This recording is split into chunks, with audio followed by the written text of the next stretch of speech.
Shalom saudara-saudara yang terkasih dalam Tuhan kita Yesus Kristus. Kita jumpa kembali dalam momen penting, yaitu memperingati hari kenaikan Tuhan kita Yesus Kristus. Baik, pada kesempatan ini saya mengajak kita untuk melihat satu tema yang tidak asing lagi, yaitu tema Yesus kembali ke surga. Dalam Lukas pasal yang ke-24, ayat yang ke-50 dan 51, lalu Yesus membawa mereka keluar kota dekat Betania. Di situ ia mengangkat tangannya dan memberkati mereka.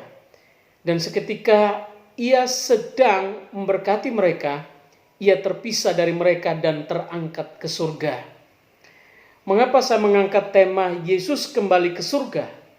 Karena Yesus memang berasal dari surga. Mengapa Yesus kembali ke surga? Jadi jawabannya adalah sebab ia dari surga. Terkait dengan pertanyaan di atas, maka kita meneliti beberapa ayat untuk menguatkan argumen bahwa Yesus memang betul-betul berasal dari surga dan kembali ke surga. Peristiwa kenaikan Yesus adalah sebuah peristiwa besar, agung, dan ajaib. Dan harusnya ini adalah peristiwa yang dapat membuka setiap mata untuk melihat dan setiap telinga untuk mendengar. Peristiwa kenaikan Yesus juga tidak dapat dipisahkan dengan peristiwa kedatangannya ke dalam dunia menjadi manusia, yang telah dinubuatkan oleh para nabi ratusan bahkan ribuan tahun sebelum kedatangannya yang pertama kali. Yang lahir dari benih roh Allah, Roh Kudus. Sebab itu ia disebut anak Allah. Kemudian menderita sengsara dan mati, menggantikan kita menjadi korban satu-satunya dan satu kali untuk selama-lamanya. Dan ia bangkit pada hari yang ketiga.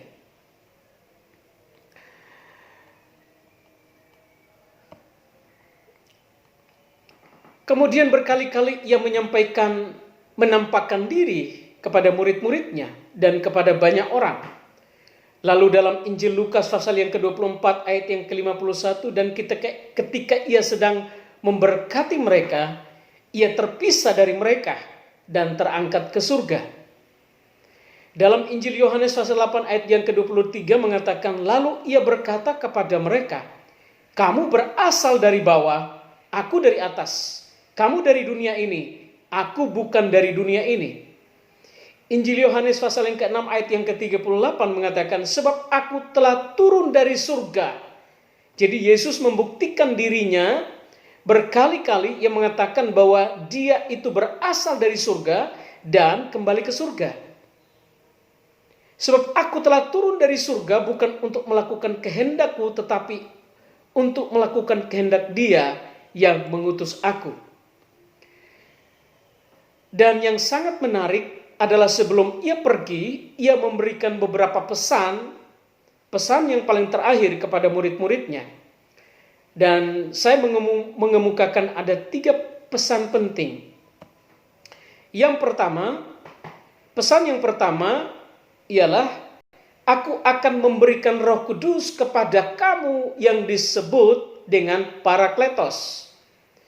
Jadi dia memberikan pesan yang penting, ada 3 pesan yang penting. Yang pertama yaitu ia akan memberikan Parakletos, Roh Kudus, kepada mereka, kepada murid-murid. Tentunya kepada kita sebagai orang-orang percaya dan sebagai murid-murid Yesus. Tujuannya untuk menghibur, untuk menolong, dan untuk menuntun. Menghibur kita, untuk menolong kita, dan untuk menuntun kita kepada seluruh kebenaran. Dalam Injil Yohanes pasal 14 ayat 15 sampai 17. Jikalau kamu mengasihi aku, kamu menuruti segala perintahku. Aku akan minta kepada Bapa, dan ia akan memberikan kepadamu seorang penolong yang lain, supaya ia menyertai kamu selama-lamanya, yaitu Roh kebenaran. Dunia tidak dapat menerima dia, Sebab dunia tidak melihat dia dan tidak mengenal dia. Tetapi kamu mengenal dia, sebab ia menyertai kamu dan akan diam di dalam kamu. Jadi Roh Kudus itu adalah pribadi yang akan menyertai kita dan diam di dalam kita. Dia tinggal di dalam kita, dia menyertai kita, dia menuntun kita, dia menolong kita, dia menghibur kita. Sekarang poin yang kedua. Poin yang kedua, pesan Tuhan yang kedua, pesan Yesus yang kedua adalah beritakan Injil kepada segala bangsa. Matius 28 ayat 18 sampai ayat yang ke-20 mengatakan, Yesus mendekati mereka dan berkata, kepadaku telah diberikan segala kuasa di surga dan di bumi. Karena itu pergilah, jadikanlah semua bangsa muridku, dan baptislah mereka dalam nama Bapa dan Anak dan Roh Kudus. Dan ajarlah mereka melakukan segala sesuatu yang telah kuperintahkan kepadamu. Dan ketahuilah aku menyertai kamu senantiasa sampai akhir zaman. Jadi Yesus ingin kita bukan saja menjadi orang Kristen, tetapi Yesus mau kita menjadi orang Kristen yang melakukan kehendaknya dengan cara kita memberitakan Injil kepada semua orang. Bahkan pesan dia kepada murid-murid, beritakanlah Injil kepada segala bangsa dan baptislah mereka yang percaya, supaya mereka dan ajarkanlah mereka menuruti segala sesuatu yang telah kuperintahkan kepadamu. Dan percaya atau ketahuilah atau ingatlah bahwa aku menyertai kamu senantiasa sampai akhir zaman. Poin yang ketiga sekarang, yaitu pesan yang ketiga, Yesus memesan bahwa ia akan datang kembali menjemput kita, orang-orang yang percaya dan yang setia melakukan perintahnya sampai ia datang pada kali yang kedua. Injil Yohanes pasal 14 ayat yang kedua dan ayat yang ketiga. Di rumah Bapakku banyak tempat tinggal. Jika tidak demikian, tentu aku mengatakannya kepadamu. Sebab aku pergi ke situ untuk menyediakan tempat bagimu. Dan apabila aku telah pergi ke situ dan telah menyediakan tempat bagimu, aku akan datang kembali dan membawa kamu ke tempatku, supaya di tempat di mana aku berada, kamu pun berada. Jadi berbahagialah orang yang percaya kepada Tuhan Yesus, bukan saja dia memberikan peringatan kepada kita atau syarat kepada kita, yaitu dalam Yohanes pasal yang ketiga ayat 16, barang siapa yang percaya kepadaku tidak binasa, melainkan beroleh hidup yang kekal. Ayat yang ke-17, mereka yang tidak percaya telah berada di bawah hukuman. Nah, hukuman dengan kata binasa itu adalah sangat kontras atau sangat berhubungan sekali, yaitu kata binasa itu berbicara tentang hukuman kekal atau neraka. Kemudian dalam ayat yang ke-17, barang siapa yang percaya, barang siapa yang tidak percaya, ia telah berada di bawah hukuman. Nah, kata hukuman yang kedua, kata binasa dengan kata hukuman itu adalah sama artinya, yaitu berbicara tentang hukuman kekal atau neraka.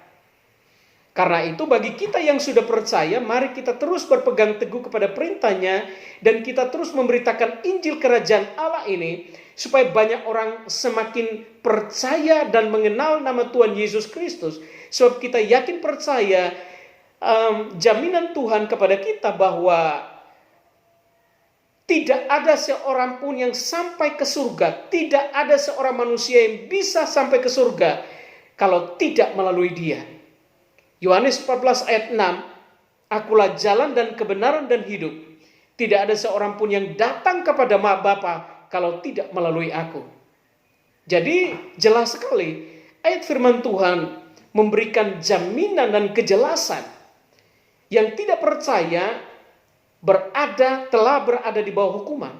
Yang hukuman itu adalah hukuman neraka, hukuman kekal. Sementara yang percaya kepadanya tidak binasa, artinya tidak binasa itu dengan kata ganti berbicara tentang masuk ke dalam surga yang kekal. Jadi mari saya mengajak kita sebagai orang-orang yang percaya dan yang melakukan kebenaran firman Tuhan. Hari ini kita bersama-sama merayakan hari kenaikan Tuhan Yesus ke surga. Dan kita juga menantikan Roh Kudus yang telah dijanjikan. Bukan sekarang kita menantikan karena Roh Kudus memang sudah ada di dalam setiap pribadi kita. Tetapi pesan itu adalah pesan yang terakhir kepada murid-murid pada saat 2000 tahun yang lalu. Supaya mereka menanti-nanti di kamar loteng Yerusalem. Karena rohnya yang akan memperlengkapi mereka. Rohnya yang akan menuntun mereka. Rohnya yang akan memenuhi setiap pribadi mereka. Supaya mereka dapat memberitakan apa yang harus mereka beritakan. Dengan penuh keberanian. Dengan penuh keberanian. Dengan penuh keberanian. Dengan penuh keberanian. Dan di dalam kebenaran. Mari saudara, saya mengajak kita. Bapak Ibu, Anda sekalian dimanapun berada. Kita beritakan Injil Kerajaan Allah dengan penuh keberanian. Karena roh yang ada di dalam kita adalah bukan roh ketakutan, tetapi roh yang memberikan kita keberanian. Puji nama Tuhan. Dalam momen atau kesempatan kita bersama-sama merayakan hari kenaikan Tuhan Yesus ke surga. Mari saya sekali lagi menekankan kepada kita untuk kita terus tinggal bersama-sama dengan Dia, tinggal di dalam firman-Nya, melakukan firman-Nya. Jangan berhenti beritakan Injil. Dimanapun kita berada, kemana saja kita pergi, supaya lebih banyak orang boleh mengenal Dia, bahwa Dialah satu-satunya Allah yang telah menjadi manusia, yang datang ke dunia untuk menyelamatkan dosa kita, dosa seisi dunia ini, dosa seluruh dunia ini. Dan yang percaya kepadanya tidak akan mungkin binasa atau tidak mungkin masuk neraka. Tetapi yang tidak percaya kepadanya telah berada di bawah hukuman kekal. Atau neraka yang kekal. Puji nama Tuhan, sekali lagi saya ucapkan selamat memperingati hari kenaikan Tuhan kita Yesus Kristus. Dan kita bersama-sama kompak dimanapun kita berada. Mari kita terus kompak di dalam doa. Kita satu di dalam doa. Kita hidup di dalam kasih Kristus. Dan kita terus mengaplikasikan kasih itu kepada semua orang, kepada banyak orang. Dan kita terus kumandangkan tentang kebenaran ilahi ini.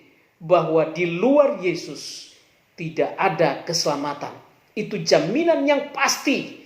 Ya dan amin. Puji Tuhan. Tuhan Yesus memberkati kita semua. Selamat selamat merayakan hari kenaikan Tuhan kita Yesus Kristus. Puji Tuhan. Tuhan memberkati. Amin. Shalom. Haleluya. Haleluya. Haleluya. Praise the Lord.